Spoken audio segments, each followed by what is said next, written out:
Vamos lá, né? Olá, olá, seja muito bem-vindo. Bem-vindo a mais um giro aqui da Roda do Dharma. E a gente vai entrar direto nesse tema, tá? É um tema complexo, que é como parar de sentir desejo por uma pessoa, né? Ou o que é que o budismo fala sobre relacionamentos saudáveis. Então, para quem não me conhece, meu nome é Roberto Sampaio. A gente está aqui nessa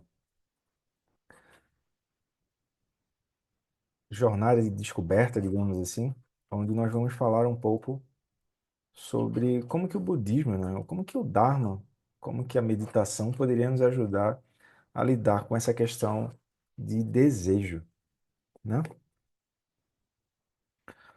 Então vamos lá. Primeiro, quando a pessoa diz como parar de sentir desejo por uma pessoa, o que é exatamente o que está por trás dessa pergunta, certo? Então, se a gente for olhar com calma, o que está por trás dessa pergunta? É como parar de sentir desejo por uma pessoa. Então, eu tenho o desejo, e quando o desejo aparece, ele parece sedutor, só que uma vez que a gente experimenta o desejo, ficamos aprisionados, certo? Então, antes mesmo de entrar nessa questão de o que é que o budismo fala sobre relacionamentos saudáveis, a gente precisa então entender que surge o desejo. Então ele aparece, ele parece sedutor, isso não é um jogo de palavras, isso é prática. E então a gente experimenta o desejo e a gente fica aprisionado. Tá. E aí, Roberto? Isso aí todo mundo já sabe. É que é o seguinte, ó. O problema não é o desejo.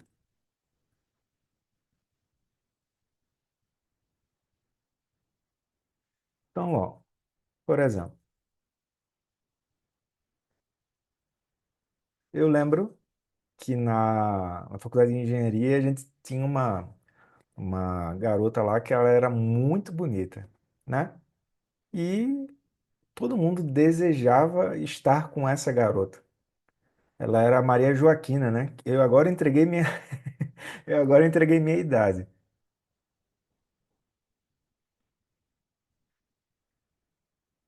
É um cafezinho aí? Então, quando quando eu entreguei, quando eu entreguei minha idade, não. Quando a gente se deu conta, por que Maria Joaquina? Porque tinha um seriado, né, chamado Carrossel, que tinha Maria Joaquina, que era a menina mais bonita da sala. Todo mundo queria ficar com ela. Então, por exemplo, aqui eu vou usar a questão de relacionamento, certo? Aí, continuando a história da Maria Joaquina, o que que aconteceu? Ia ter um forró lá na faculdade, e quando chegou no dia do forró, eu fiquei sabendo do pior jeito possível que Maria Joaquina tinha saído com outro camarada. Então, o que que aconteceu? Eu tinha uma expectativa,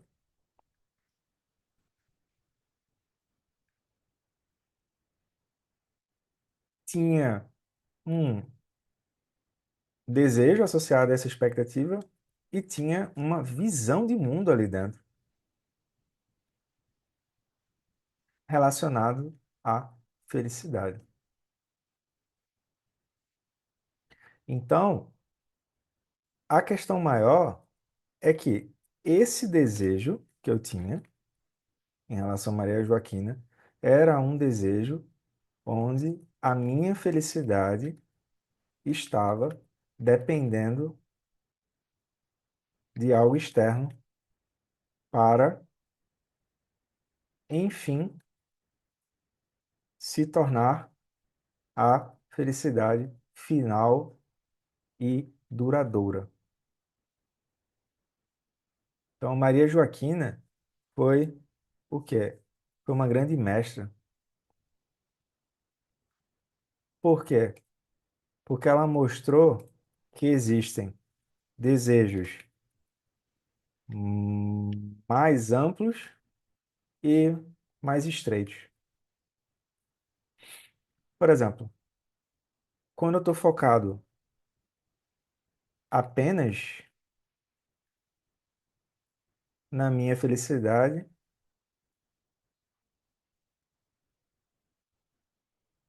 isso me amortece, isso me traz um amortecimento diante da realidade.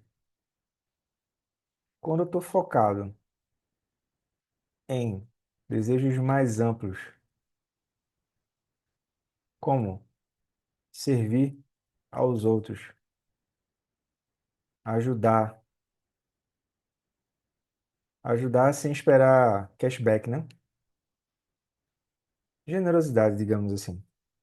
A generosidade autêntica. Isso me traz uma visão mais ampla da realidade. Uma vez que eu entenda como que a realidade ao redor opera além do meu desejo e do meu apego, o que acontece? Porque a pergunta principal é como parar de sentir desejo por uma pessoa. Então, se eu fizer essa pergunta, uma vez que eu entenda como que a realidade ao redor opera, além do meu desejo e do apego, eu começo a entender essa questão que é: estou em busca de felicidade e em busca de afastar o sofrimento e estou fazendo isso de um modo equivocado. Em geral, esse modo equivocado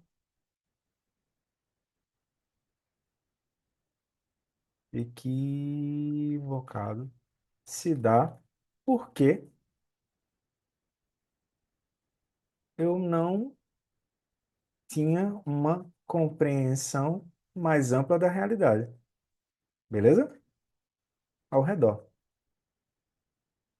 É como se o meu centro de gravidade, eu não sei se esse é o melhor exemplo, né? Mas é como se tudo ao redor girasse em torno do meu desejo e, naturalmente, do meu apego. Então, qual é a virada de chave? Então, qual é a virada de chave? A virada de chave é a pessoa precisa se dar conta de que o problema não é a outra pessoa. Então, o problema não é a outra pessoa. O problema não é o desejo e o problema não é o apego. O problema é a forma como reagimos a tudo isso. Aí, o que é que a pessoa vai ver? Existe então uma ferramenta, aí ela vai se dar conta, peraí, eu me dei conta de que não é a outra pessoa, certo? Porque uma pessoa com um pouquinho mais de cabelo branco, tô chegando lá. Uma pessoa com um pouquinho mais de cabelo branco, ela vai se dar conta de que ela troca de a pessoa pode até trocar de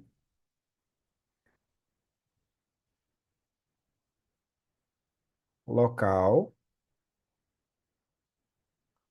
circunstâncias,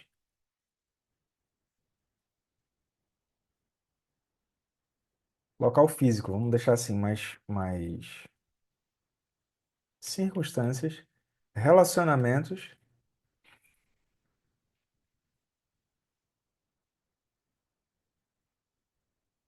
pessoas, ah, local, circunstâncias, relacionamentos. lugares, né? E aí ela se dá conta de que e nada de mudar dentro. Então ela se dá conta do seguinte, peraí, tem algo que se move numa direção contrária às minhas motivações. E essa parte de motivação aqui não tem nada a ver com propósito, essas paradas. Não, não é isso. É a pessoa, ela entende isso aqui que eu acabei de falar, mas ela diz, eu quero seguir em outra direção. Como que eu faço para seguir? Por exemplo, tem pessoas que são viciadas em chocolate.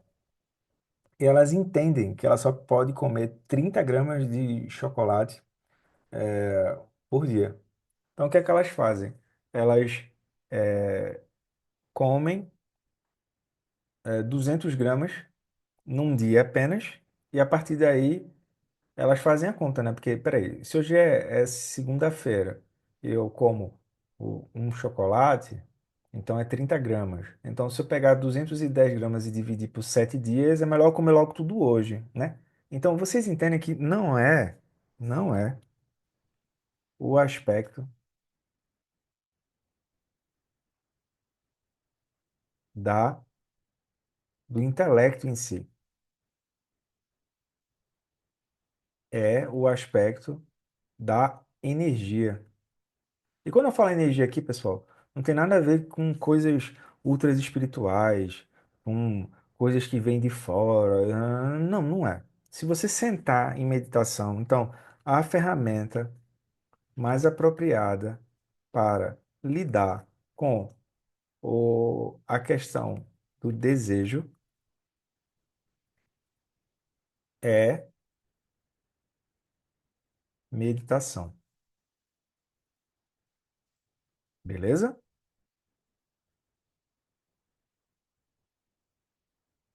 Por quê? Porque quando eu sento em meditação,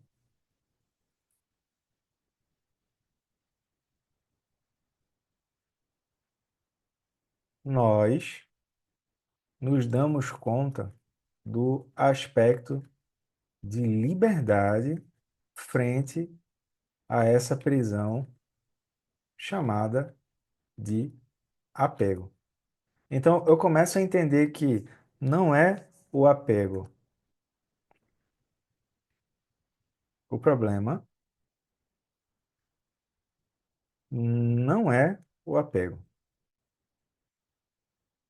O problema é que, devido ao apego por estar apegado, nós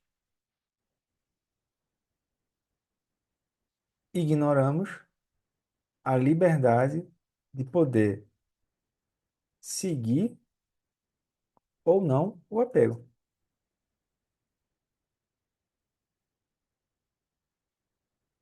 Daí, o que é que acontece? Qual a implicação disso? Qual o impacto? Qual o verdadeiro impacto? É que se seguimos o apego sem lucidez, o que é que acontece? Acabamos sofrendo. E a gente falou lá no começo que as pessoas desejam buscar a felicidade e desejam evitar o sofrimento. Então, não adianta essa história de que o sofrimento ensina, se não aprender pelo amor, a pessoa aprende pela dor. Isso não funciona na prática. Na prática, a pessoa vai aprender pelo amor mesmo. Porque se fosse só pelo sofrimento em si, todo mundo já era sábio. Então, ela se dá conta de que, se seguimos o apego sem lucidez, acabamos sofrendo. Mas, se eu consigo me distanciar um pouco do apego e as histórias de euforia ou negação, né? Eu consigo ver com profundidade a natureza verdadeira do apego. Então, o apego agora deixa de ser algo que vai me fazer sofrer. Porque se eu pergunto como parar de sentir desejo por uma pessoa, é porque esse desejo agora ele está me fazendo sofrer. E agora eu tenho liberdade de poder olhar o apego e seguir o apego. Só que quando eu vejo essa liberdade, eu também me dou conta de qualidades de sabedoria que já estavam presentes. E eu começo a fazer o seguinte questionamento: uma vez que eu estou mais consciente dessas qualidades de sabedoria, qual é o sentido de ficar usando a mente de modo apegado? Por quê? Porque eu entendo agora o que acontece para o desejo e o apego se tornarem sofrimento.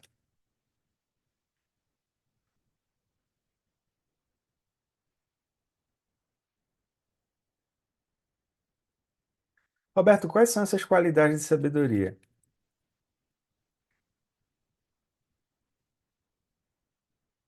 Então, por exemplo, eu entendo que tem a compaixão, tem o amor verdadeiro, tem a alegria, cara, equanimidade, generosidade e assim por diante. Ética, paciência, concentração, etc. Então, o ponto central é que para você parar de sentir desejo por uma pessoa, você não vai resolver isso apenas trocando a pessoa. Você está sempre apenas colocando a sujeira debaixo do tapete. Você vai entender isso, que é o modo como tenho me relacionado com o desejo tem sido insatisfatório.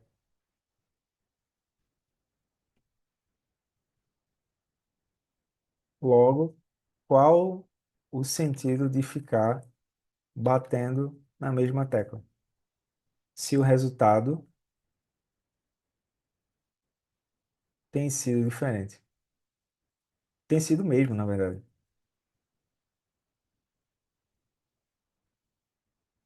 E aí? Eu não estou dizendo, tá, pessoal, que é assim, a pessoa está sofrendo muito e ela tem que bancar o herói ou a heroína. Não, não é isso.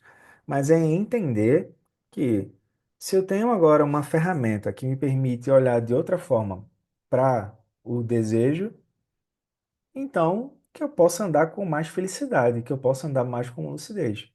Aí eu vou ter nessa ferramenta, eu tenho a meditação, me permite olhar com profundidade, perdão, olhar sem me contaminar com o apego. E aí a lucidez vai me permitir olhar e me aproximar do apego sem gerar mais apego. Então, o apego vai surgir e eu identifico o apego como apego. Eu identifico o corpo de apego. Eu identifico a energia do apego. E assim vai.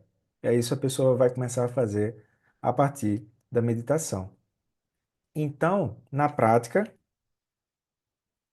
as situações que antes apareciam como favoráveis ou desfavoráveis, agora se apresentam como experiências de lucidez, como um laboratório. Por quê? Porque qual a diferença do remédio e o veneno? É a dose, mas a situação é a mesma. Então a pessoa agora ela vai treinar. Ela vai treinar a capacidade de olhar para o desejo e não reagir com mais euforia ou como negação, exagero ou medo.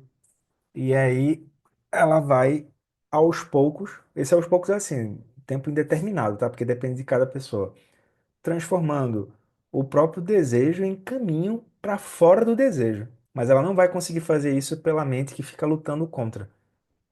Porque quanto mais ela luta, mais ela tensiona. Então a meditação vai ajudar a pessoa a ela distensionar. Então é isso. Então, eu espero ter ajudado. Fico por aqui. Se você gostou desse vídeo, deixa a tua curtida e compartilha com outra pessoa. E também coloca nos comentários o que é que você entendeu e o que é que você gostaria de ver aqui, para eu poder entender quais são as principais dúvidas que vocês estão tendo, tá? Então eu fico por aqui e até a próxima. Tchau, tchau. Tudo de bom.